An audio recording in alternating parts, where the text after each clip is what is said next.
Hey, what's up? This may ring. I have a wait.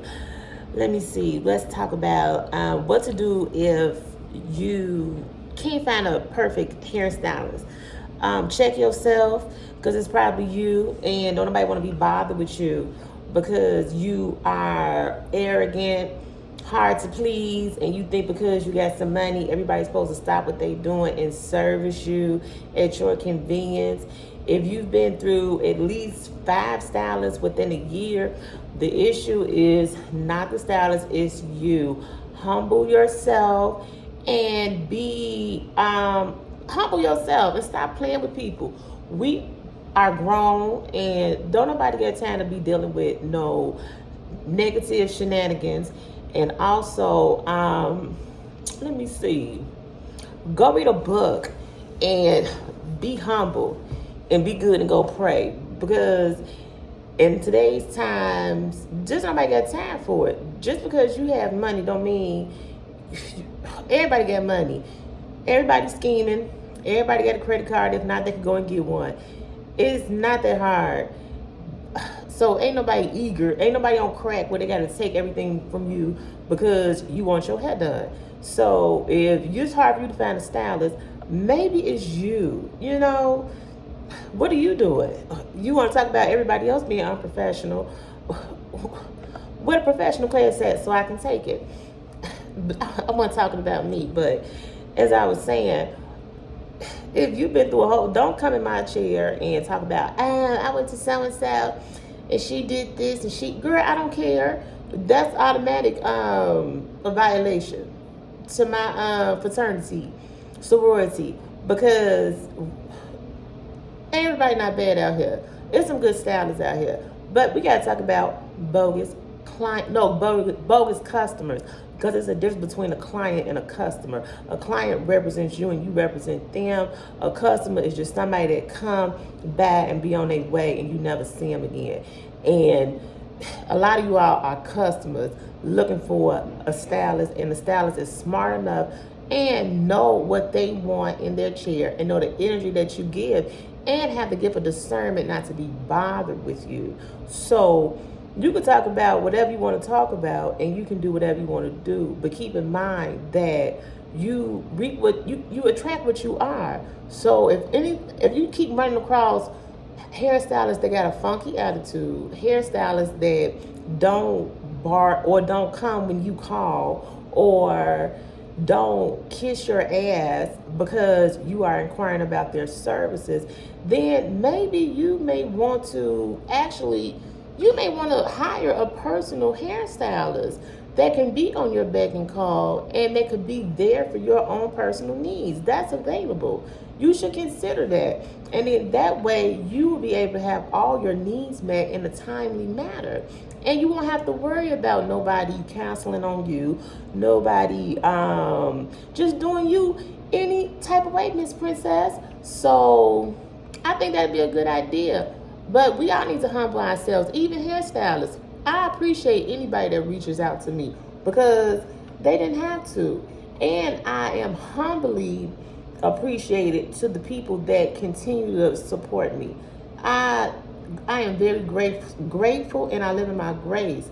And I am honored to be able to work for myself and be able to be creative in a timely manner.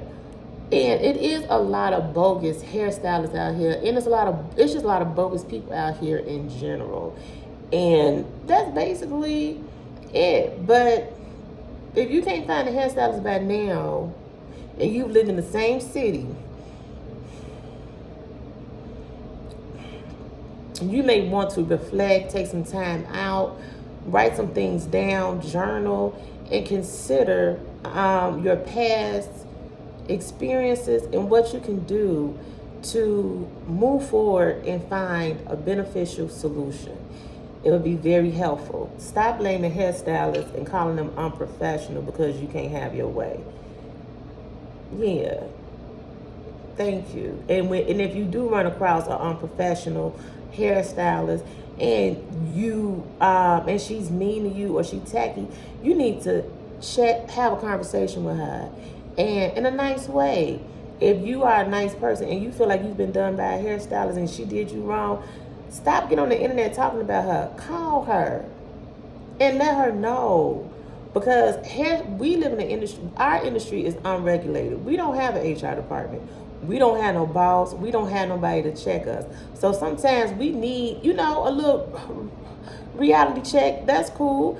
If you a woman about your word, a man about your word, you can be corrected. There's nothing wrong with that, especially if you do it in a classy way.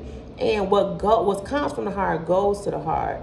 But we need to consider what we need to do to build a better form of communication between the hairstylist and between the clients, so that we could set a tone, so that everybody can be at ease, and this doesn't have to be a versus who and a versus situation. It's pointless, and it's just a waste of time. We've come too far to be in this situation where one group feel like they better than the other, or one group feel like they should bow down. It needs to be something that needs to be done. So that's it. So if you are a hairstylist, I understand if you don't want to service certain people. And if you are a person, I understand why you don't want to go to certain hairstylists. But it's time for a conversation where both parties can come and compromise and meet at a happy medium. Whatever needs to be done, drop it in the comments. I want to know, what's the tea? What do you think that can be done to help the beauty industry be able to provide better services? And hairstylists, what do you think that can be done to help build a better communication, so that the customers, clients can understand and set the tone for what you offer and what your services are?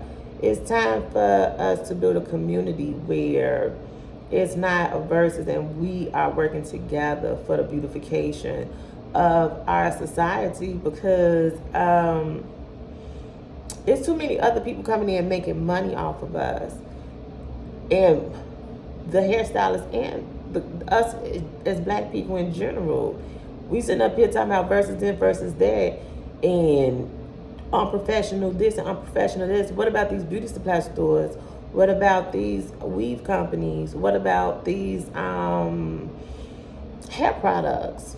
We are a conglomerate within ourselves, where we are able to make a change to be able to benefit off of it. Even when it comes to the real estate market, as far as these prices to have overhead to put our businesses in. It's time for us to come together, connect, and stop complaining and throwing shots and everything. Okay, that's it. Like, follow, subscribe, tell somebody, show them this, tell them I said what's up. Mwah. Bye. Thank you.